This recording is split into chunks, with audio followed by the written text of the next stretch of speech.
There are many different ways to do this practice.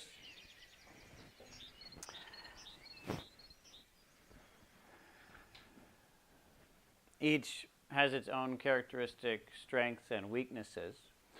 We just practiced 3 different varieties of the practice attending to body sensations.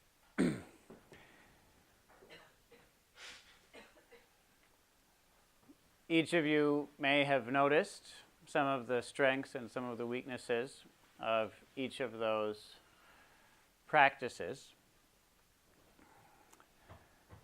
It's possible to simply attend to body sensations. It's also possible to do that with a supportive phrase, repeat a supportive phrase to ourselves, to generate intentionally and with some sort of consistency a statement that makes us feel good about our practice and the efforts that we're making, and that gives us some direction. It's also possible to make use of mental distractions, to turn those distractions into an ally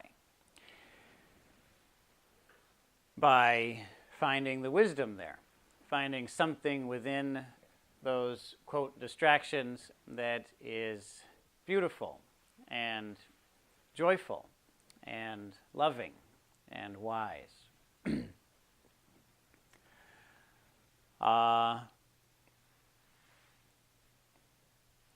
If any of you are interested in becoming a teacher of this practice, then this will be a very important skill to have. Something that I repeat often when I teach people to teach. I say, find the wisdom. Whatever the student brings, find the wisdom in it. Whatever the student brings, find the wisdom in it. Because there is wisdom there. The art of a teacher is to find it, to find the most active and vibrant and powerful wisdom within whatever it is that the student happens to be reporting at a given time. We, of course, are our own most frequent teacher and our own most frequent student. And so it can be useful to learn how to have that relationship with ourselves. Oh, something comes up, whatever it is, and we find the wisdom in it. We make use of that wisdom and we put it into practice.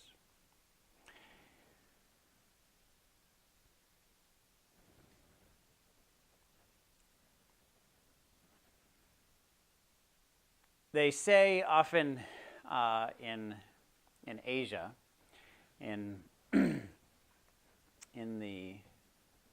few different Asian forms of training, that it's important to base a meditation practice on different traditions put it different ways, but let's say 3 different virtues. The virtue of morality, meaning that we do things that we believe are right. If we think something's wrong, we don't do it. We think destroying life is wrong, then we make lifestyle changes such that we destroy less life. Generosity, which is to say that we do things for ourselves and others that are caring, that are helpful, that show our concern and our ability to make a difference. And patience, the willingness to work and act in the situations that are present, to not set up the attitude, I will do good things once things are better. But instead, I'll do good things no matter what. And if things are not the way I want them to be, then that's an opportunity to do good things. And if things are the way I want them to be, then that's even more empowering so that I can do good things. And if things aren't the way I want them to be, then that's even more empowering because it gives me a chance to do good things about it. And if things are the way I want them to be, then that's even better because then I have the ability to do things right in the situations I want. If things aren't the way I want them to be, then that's even better than that. And you learn how to maintain that attitude so that whatever the situation that comes up is seen as an opportunity. And it's important that we establish this in our lives, it's often said, because when we sit, these three can be very difficult to maintain within our own practice. It can be very difficult. It turns out for many people that when we sit down, we we don't believe that we can do what we believe is right. We don't believe that we can stop doing what we believe is wrong. I'm having a certain thought pattern that's going on and on. There's nothing I can do about it. I'm helpless. There's that feeling. That feeling can arise. It's possible that as we sit, we don't take care of ourselves. We don't treat ourselves in generous and loving ways. And it's possible that we don't see just what's happening, exactly what's happening in the practice, as the best possible opportunity. That we don't see that we're building certain skills. And the situation that has arisen is the perfect chance to build those skills. If things are not very good, we can't concentrate, well, perfect. It's exactly the best situation in which to learn how to concentrate. It's perfect. And if we can concentrate, that's perfect. It's a perfect opportunity to concentrate. We don't have the sense of morality, generosity, and patience established enough to make use of it in a practice that is transcendent. And therefore, it's common when Buddhist masters come to the West that they are surprised at how grim and dreary meditation sessions and retreats seem. They come in and they teach for an hour or a day or a week, and they're amazed that people aren't more joyful. There's just not a lot of joy in it. My teacher, Harada Roshi, he said, it's very strange teaching here. At the end of a retreat, there's the same feeling as at the end of a plane ride over the Pacific. There's sort of blankets strewn about, and everyone's trying to remember where they're supposed to go next and wanders out.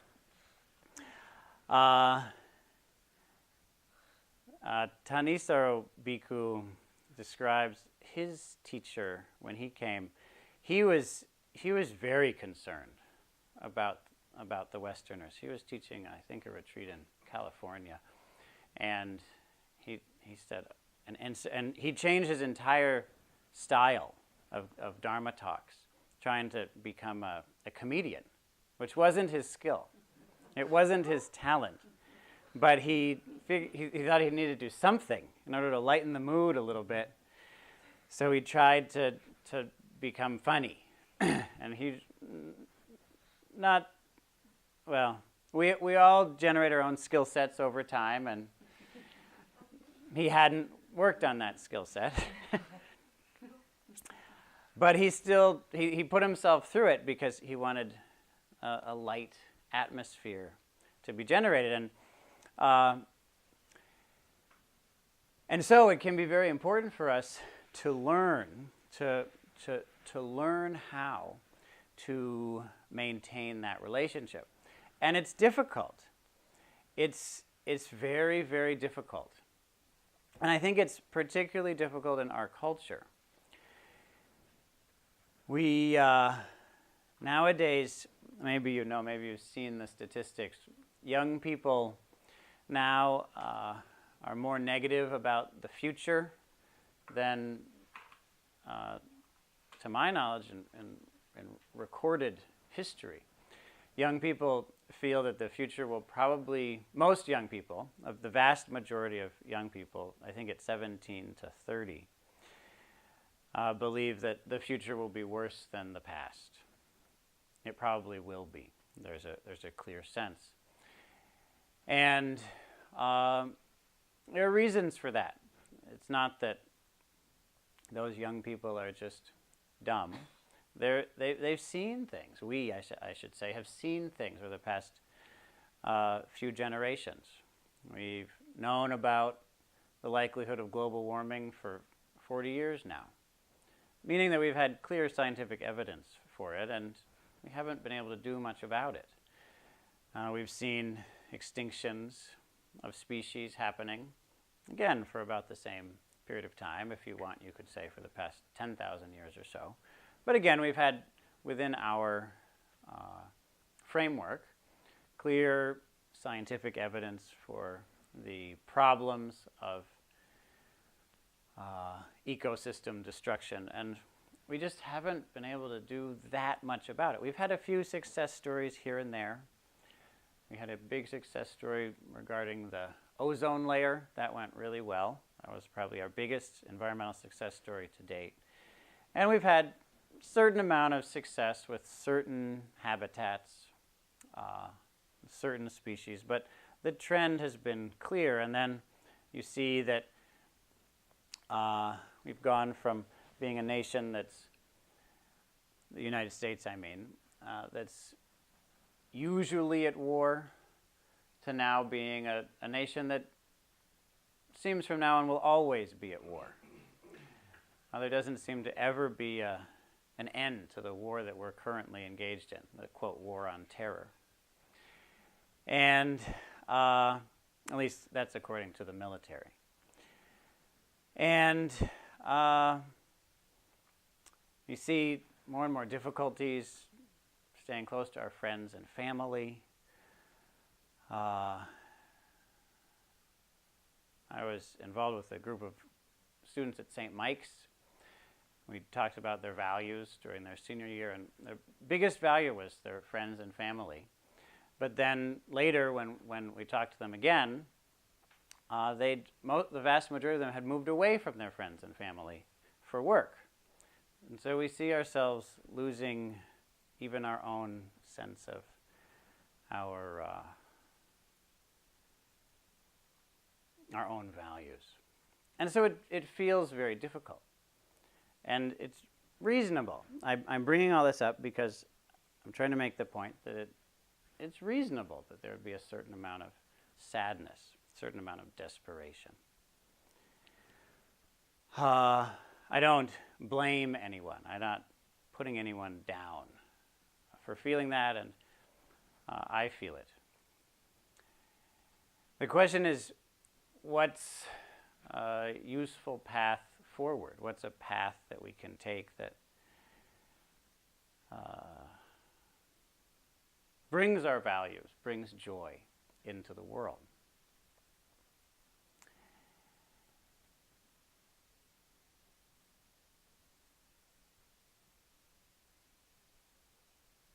And is it something that could possibly work?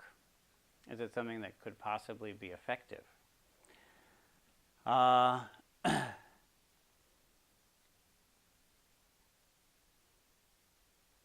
One of the reasons that I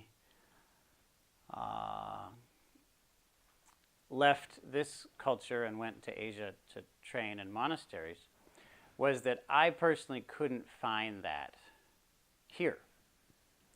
I personally couldn't find that here. I looked and I couldn't find it. So I went there, and a new system became accessible to me. A system which we're actually maintaining right here. And that system is one in which there's a community of people who maintain supportive relationships with each other and themselves, and consistently work towards the living of an even more happy and virtuous life. Wherever we are, we want to take one more step forward. Why? Because that's great. That's why. Because it feels great to do a little bit more of what we really believe in. That just feels great. Well, it's fantastic. It's wonderful. It feels great to be a little bit happier. And when we're in a community, we can encourage ourselves and each other to take what we like to call feasible steps, to take steps that are feasible, steps that aren't unrealistic. And one of the things that we find when we do that is that a great hindrance to taking those steps, one of the hindrances to taking those steps, is the internal blockages, the internal statements that tell us that either we can't or it isn't going to matter, and that can hold us hostage. And so it can become very important to get to the point when we receive whatever it is that comes up. Maybe it's a negative comment, maybe it's a positive comment, but whatever it is that comes up within, whatever self-talk there is, and we learn how to make use of it. And as we do that, we start to gain an appreciation of the wisdom that is within us. And then it gets even better, because as we become more accustomed to seeing our thoughts that way, we get better at thinking in ways that makes that wisdom more apparent. Now, let me say that again. We think in ways we're trying to convey wisdom and love to ourselves, but it sometimes gets a little confused. But if we listen for it, then we'll hear it. And then the next time that we have a thought like that, it's more likely that it will more clearly convey that wisdom and love. And then it gets even better, because we can start to speak to other people in those ways. Because we're getting better and better at speaking in those ways. So we speak in a way that allows other people to hear the wisdom and love that we have. And furthermore, since we've gotten so good at listening for it, we can hear that, see that in others also. And when that starts to happen, then a very different sort of relationship emerges. A very different kind of human relationship emerges, in which the fun, the play of the relationship is very much based in seeing, hearing the wisdom and the love in each other. So that it gets even easier for us to see it, and once we've started to see it and hear it in ourselves, we become able to express it more, so then other people can see it in us. And since we've gotten good at listening for it ourselves, we can hear it and see it in others, and it becomes very powerful, and it becomes joyous. It becomes it's the best of both worlds, because it's a happier life, and it's also what's so incredible about it, that it's life-changing, is it's more effective. The things that have blocked us from doing what we actually want to do, and what does have an effect, begin to fall off. And so we gain more energy, we gain more effectiveness, we gain what people want more than anything else: close, authentic relationships. And we have an impact on the world that we can be proud of.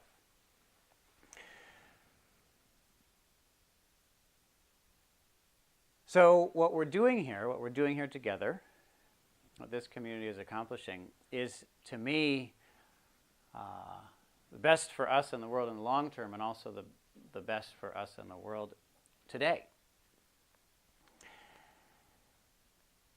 In order to truly move forward on this path, in this direction, in this community, it's very important to turn to the skill of, as is, we're here in a Friends meeting house, a Quaker tradition, was referred to in that tradition as seeing that of God in everyone. And everyone naturally includes ourselves.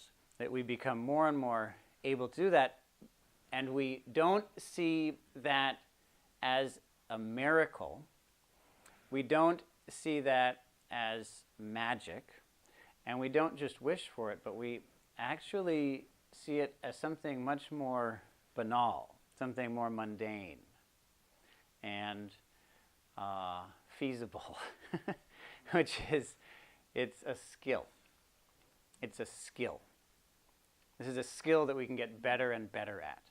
It's something that we learn with time, and learning it is fun. Learning it is an adventure.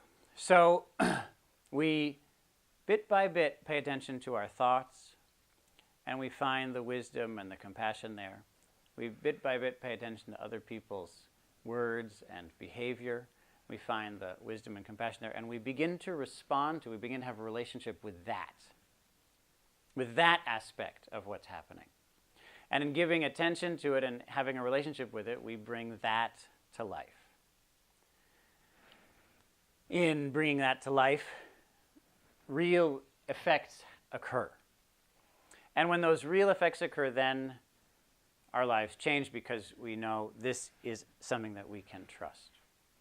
This is something that we can depend on. So please trust, for the time being, in whatever extent that this seeing that of God in each of us has been seen, and open up to unrealized, unattained, unknown experiences of that. As many of you know, I care for life. I care for life in all forms. I care for life on this planet. And I'm doing everything I can to appreciate and protect that life. I don't know of anything more powerful or revolutionary than this shift in our relationship with our thoughts, our emotions, our bodies, the people around us, the world. That shift in relationship, that shift in perspective and in experience, makes this shift that can turn our energy into a sense of joyful appreciation that has powerful and effective consequences in our society. So thank you for spending the time to appreciate life, to appreciate yourselves, and being part of a community in which we can appreciate each other. Let us grow that appreciation out to all living things, so that each and every living thing is deeply known and deeply loved by this community. I'm happy to be here together.